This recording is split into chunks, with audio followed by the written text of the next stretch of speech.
We start with the business formal. Generally, all the finance companies, it's the dress code, it's business formal. So you can use pinstripes or dark-colored suits. And dark-colored, we are referring to navy blue and dark gray. Not black. For men, black it's not appropriate to go for interview or for your working purpose.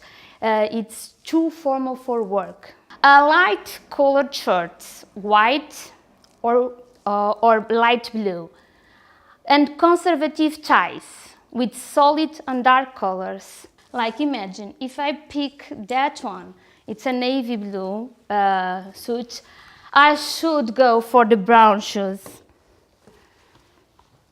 And if I'm using the brown shoes, I should use my brown belt. A solid color for my tie.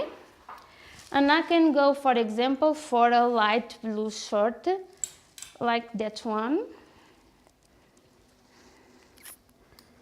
And the tie is blue. And I'm wearing the brown shoes and the brown belt. Okay?